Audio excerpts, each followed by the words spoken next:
A terceira rodada, antes de explicar a vocês como ela vai funcionar, eu quero lembrar mais uma vez que a realização desse debate foi possível graças ao esforço conjunto da BRTV Online, do Acontece e do Broward Center for the Performing Arts, através do South Florida Points of Culture. Nosso agradecimento à coordenadora Maria Fúfaro. Nesta etapa, cada candidato terá o direito de fazer uma pergunta a outro candidato da sua escolha. Isso cria uma situação para a qual os senhores podem ser surpreendidos que um mesmo candidato seja alvo de mais de uma pergunta. Não existe importância nenhuma na medida que está preservada o direito individual do candidato escolher a quem a pergunta será feita. A primeira pessoa que vai fazer a pergunta é a Adriana Sabino. Eu gostaria que ela dissesse para quem é a pergunta. Eu quero fazer essa pergunta para o Sérgio, que eu conheci hoje, mas eu já me interessei por uma coisa que ele disse. Um dos problemas mais importantes que os representantes vão enfrentar é de como chegar às comunidades. São só 4 para todo esse território enorme e nós temos que saber quais são as necessidades e as aspirações de cada uma dessas tão diferentes comunidades. Eu gostaria de saber, e o Sérgio mencionou isso, que eu queria que você especificasse como você acha que pode se fazer esse contato, como a gente poderia fazer reuniões com todo mundo, de modo que todo mundo possa participar e dizer o que precisa. Muito obrigado pela pergunta, Adriana. Temos formulado o pacto. O pacto ele é dividido em setores de interesse. Como eu falei, esses setores de interesse, eles controlam e organizam o diálogo. Organizando o diálogo, a gente convida e incentiva essas mentes que tem aí entre 1,5 milhão de brasileiros a comparecerem, a contribuírem. Não só isso, como essas mentes se sentirão muito mais recompensadas com a contribuição e que terá muito mais resultado. Faremos uso de ferramentas modernas, como a internet, conferências online e a criação da Rede BRAX, que é uma rede social um pouco nos moldes do que a gente já conhece do Facebook, mas que justamente afunila o diálogo e as soluções, os problemas emergem espontaneamente e as soluções emergem espontaneamente desse diálogo. Obrigado pela pergunta, Adriana. Esther Sanches, para quem é a sua pergunta? A minha pergunta é para a Adriana Sabino. Adriana, nota-se que você realmente é uma batalhadora nesse campo de educação aqui no sul da Flórida. Mas são vários os desafios que nós temos em todo o país. As comunidades da Califórnia, de Massachusetts, daqui da Flórida, de Atlanta, têm um desafio diferente, têm problemas diferentes. Como é que você está se planejando de chegar à pessoa mais carente, aquele que veio pelo México, aquele que é pouco alfabetizado, aquele que não tem educação acadêmica mesmo, ou um background, desculpa, que não tem nenhuma situação financeira? Como é que você pretende chegar a essa pessoa para levar o problema dessa comunidade para Itamaraty?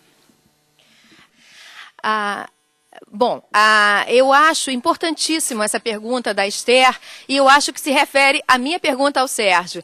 Uma das preocupações maiores minhas é o acesso à comunidade. As nossas comunidades são extremamente diferentes e particularizadas. Cada uma é muito diferente, a gente vê isso até aqui na Flórida. A comunidade de Broward é completamente diferente da de Miami, da de Boca Raton, da de Palm Beach, etc.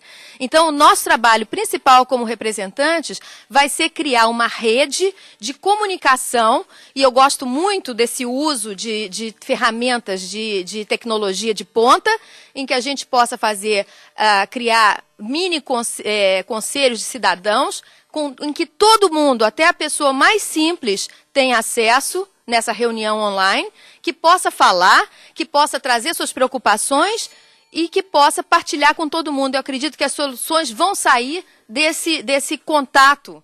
Agora vamos ver qual é a pergunta de Francisco Sampa e para quem responder. Para Milton Cardoso. Milton Cardoso, qual a sua história de luta em prol do Brasil, do imigrante aqui na Flórida? Ok, eu vivo aqui há 30 anos e vim para a América mais para sobreviver e um pouco para fugir da ditadura militar. Okay? Conheço, inclusive, o Francisco Sampa. Eu promovia festa junto, em competição, né, no Café 44, Nova York. E eu não sou um ativista, porque eu não tenho condições, aqui na América, não tenho condições de deixar meu trabalho, minha família e cuidar do clube igual você cuida. Não tenho essas condições. Mas sempre tenho ajudado, né, o brasileiro. Como ativista político, eu voltei ao Brasil, fui candidato, sou ativista político, sou ativista do MST, okay, junto com o Zé Rainha, e tenho grande conhecimento. Agora, para esse conselho precisa de nova ideia, novos rumos, porque o que aconteceu até agora não deu bom efeito. E minha luta será para conseguir uma negociação do governo brasileiro com o governo americano. Vamos agora saber qual é a pergunta do Josivaldo Rodrigues. Para quem? Pastor Silaí. Silaí, a minha pergunta é direta. Você falou que, se eleito for, vai estender o programa de ajuda humanitária, entre aspas, humanitária, em todo o território americano.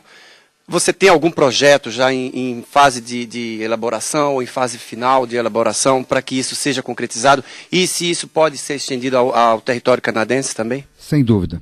Veja bem, só igrejas evangélicas, sem as católicas, imagine as católicas e outros credos religiosos, nós temos 1.640 igrejas evangélicas brasileiras nos Estados Unidos. Só nos Estados Unidos, fora o Canadá. São 1.640 espaços físicos. Imagine as católicas, quantos padres estão fazendo um trabalho extraordinário e quantas outras religiões estão fazendo um trabalho extraordinário. Esses espaços precisam ser utilizados não só para culto e para a missa no domingo. Isso é uma subutilização de um espaço tão valioso e tão caro, mas tem que ser usado semanalmente, toda semana, como nós fazemos no nosso centro de família, de segunda a domingo, os 3 turnos, ou é esporte, ou é lazer, ou é aula, ou é curso, alguma coisa está acontecendo em prol da comunidade. Então, meu objetivo, ao aproximar o Itamaraty, volto a dizer, o Itamaraty teve um excelente papel na formação do Conselho Provisório. Eu fui membro do Conselho Provisório. Nós, nesses 2 anos, elaboramos uma ata consolidada que tem muitas reivindicações excelentes para o Canadá, para os Estados Unidos. Por isso, multiplicar esses lugares. Vamos conhecer agora a pergunta do Milton Cardoso e para quem ela será dirigida. O pastor Silaí. Pastor Silaí, eu sempre acompanho a sua grande atividade diante da sua igreja. Agora, a minha pergunta é se sobrará tempo para servir e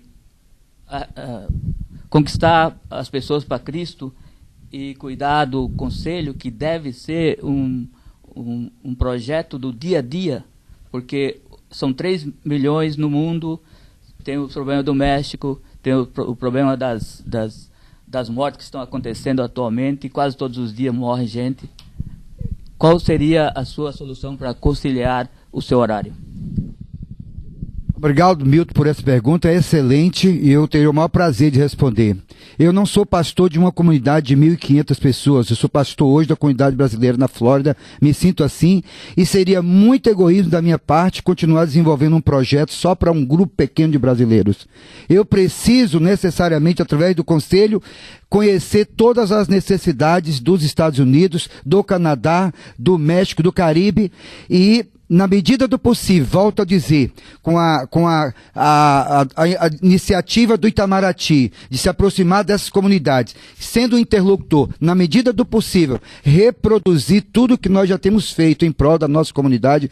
O próprio Itamaraty reconheceu aqui que a comunidade da Flórida é uma das comunidades mais estruturadas do mundo, no meio da comunidade de estrangeiros brasileiros. Se é porque nós estamos aqui. A Adriana está aqui, tem um grupo grande aqui, fazendo um trabalho. Nós precisamos multiplicar replicar isto em muitos outros lugares. E eu acredito que os 4 eleitos vão sair deste grupo aqui. Eu acredito mesmo que os 4 representantes estarão aqui. Agora é a vez da pergunta do Sérgio Melo. Minha pergunta é ao pastor Silaí. O programa que a gente tem, o Pacto, é realmente uma análise de como a gente vai mergir essas comunidades diversas, como a Adriana colocou muito bem, todas as diferenças que existem e construir uma união disso tudo. Com o seu sucesso aqui na Flórida, eu gostaria da sua análise também, do seu ponto de vista, do que faz a união e do que faz a desunião, em certos casos. Sérgio, quero parabenizar você pelo seu trabalho lá na Costa Oeste. Tenho escutado coisas excelentes a seu respeito e espero que vocês sejam um dos escolhidos. O que faz a união? Eu tenho um conceito de vida, o seguinte: nas ideias essenciais, onde nós pensamos iguais, nós temos unidade. Então, se você pensa igual comigo num projeto, nós temos unidade. Nas ideias não essenciais, isso aqui é importante, mas não é tão importante, nós temos liberdade. Eu te respeito, você me respeita e nós convivemos juntos. E em todas as ideias, gente, eu quero sair daqui amigo de todos. Eu não quero criar um inimigo no meio desses 48 candidatos. Quero ter todos como meus amigos. Em todas as ideias, nós temos que ter respeito e amor uns pelos outros. Nós conseguimos criar conselhos, através do Pacto, conseguimos criar conselhos em todo o país que una a comunidade, nós sairemos muito mais fortes dessa jornada. Obrigado, Silaí, obrigado, Paulo. Mas tem a pergunta do Silaí ainda, mas antes disso eu quero registrar a presença aqui do Cristiano, representante do Consulado Geral do Brasil em Miami, dando o seu suporte e também ajudando as pessoas a tirarem dúvidas sobre o processo de como será feita a votação. Vocês vão ter um vídeo específico feito com ele para explicar como votar, porque foi tudo feito com uma certa rapidez, uma certa pressa, e a gente precisa usar todos os canais que a gente possa para esclarecer e obter o maior quórum, a maior quantidade de votantes possível. E também registrar a presença do presidente da Associação Brasileira de Imprensa Internacional, o empresário Zigomar Vuelma. Obrigado a ambos pela presença. Agora, a pergunta do Silaí Almeida para quem? Para Sampa.